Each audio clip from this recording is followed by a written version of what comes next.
defense in the Dallas Cowboys. You got an exceptional defensive coordinator in Dan Quinn, who obviously is a head coaching candidate because of, his years in Atlanta, obviously Seattle before that as a coordinator, that is, in Seattle. The reality is that when you look at Jerry Jones and Stephen Jones, all joking aside, they have given you what you need in order to elevate yourself to that stature. It comes down to the players. It really, really does. I'm not saying coaching doesn't matter. Of course, coaching matters in football, Ryan. I'm not trying to imply that by any stretch of the imagination. But I haven't heard anybody looking at Mike McCarthy and saying he's awful or anything like that. He is a Super Bowl champion. He is a team that was a perennial playoff participant. He was the head coach of a perennial playoff participant in the Green Bay Packers. You've got Dak Prescott, you got CeeDee Lamb, you acquired Cooks, okay? You got Tony Pollard, who emerges their #1 running back. You got a defense that is without question elite. All joking aside, not trolling the Cowboys. I did that yesterday. I'm being dead serious. At some point in time, we sat here on this show, and Molly, I don't know why you don't bring this up enough. Even me was sitting on this show going off about how Dak Prescott deserved his money. Well, ultimately, he got it. Jerry Jones gave up the bag. What you gonna do? What you gonna do about it? This man, listen, it's not about the 15 interceptions or whatever. It's about big moments where he don't show up. He's got to produce. You're damn right. It's a Super Bowl. It's a Super Bowl appearance. Anything short, as far as I'm concerned, is not good enough. Well, Molly, this is just him setting it up so at whatever point, if they lose in the NFC Championship, he could do the whole, and like I said, anything that could happen will happen. I've only been right for 27 years and counting. 27 years and counting. I've only been right. Hold up. If it can't go wrong, it will go wrong. If it can't go wrong. They bend what they bend. They go. If it can't go wrong, it will go wrong. Whatever. It was one of those lame lines I've heard. Excuse me. I'm the guy that said the black cat running around that franchise. Where was the black cat scene running? MetLife. Who was playing? Cowboys. Thank you. I ain't been wrong 27 years. It's 27 years. Wow. Guys, look at you, manifesting power. So we can't sit here in one breath and say, like Stephen A. said yesterday, it's the Philadelphia Eagles over the field, and then say, well, if Dak Prescott don't make the Super Bowl, then me, his #1 critic, is going to continue to be his #1 critic. You can't have those two things exist at the same time. Yeah, the Cowboys aren't the best team in the NFL. Do you think they're the best team in the NFL, Steven? No. Do you think they're the second best team? No. But all of a sudden we're going to say they have to get to a Super Bowl even though they haven't been to an NFC championship since 1995? How about they just do that? How about they just get to the title game and eventually they'll get to the Super Bowl? Good argument. I just don't accept it. Because I'm the #1 critic of the Cowboys. Guys, this is really fun, all being back together. I'm really enjoying myself on this Tuesday. I'm sure you are, Molly. I am. Sure you I'm just happy to all be together, back on TV. I'm looking forward to the fall. You just have, Giants just made your whole day. I feel very grateful. I do. See, you done started something. You done started Why something. did he start something? Because his shirt. He talked some wrong about the I mean, if we're really going to talk about the fit. It's all right. It's okay. Stephen A., you know how stressful packing is? I wasn't bothering anyone. Minimalist lifestyle. It is. It's hard to pack all the time.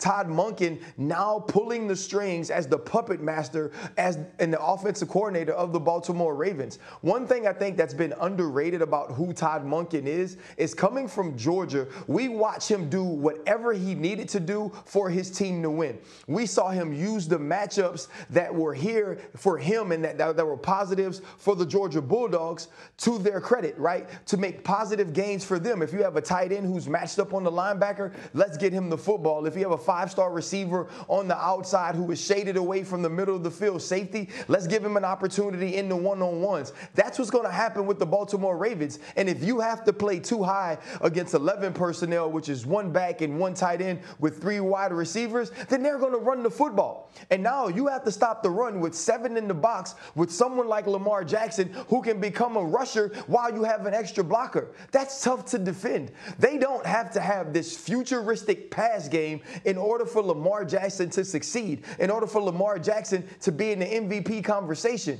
They can morph each and every week to attack you at your weakness based on this roster.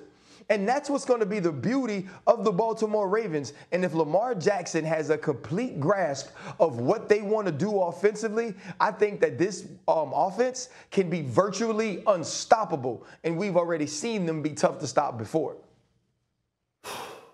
I don't doubt that. I'm looking at the Baltimore Ravens. I recognize what they're capable of, and we know what Lamar Jackson is capable of.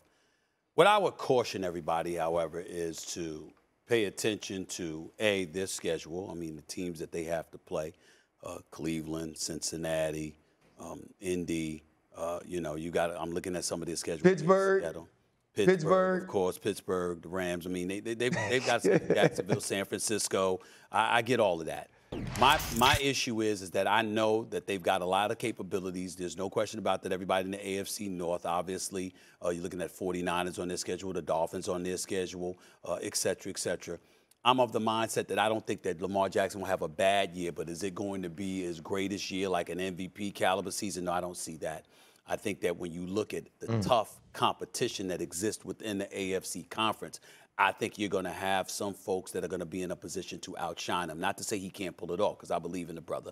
And obviously he's got his bag and he deserves it, and I'm happy he got his bag. All of those things are true.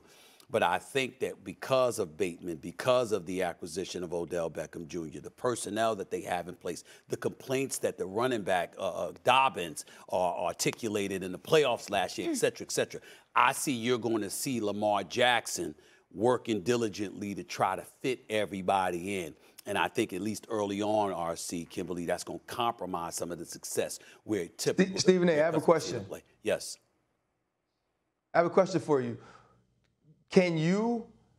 What's the difference in what Lamar Jackson can do with the Baltimore Ravens this year and all of those playmakers, as opposed to what we saw Jalen Hurts do with the acquisition of someone like A.J. Brown added to Devontae Smith, Quez Watkins, Miles Sanders in the backfield, and also Dallas Goedert at tight end? I feel that those two situations are very similar. For me, they could be similar. For me, here's how I look at it.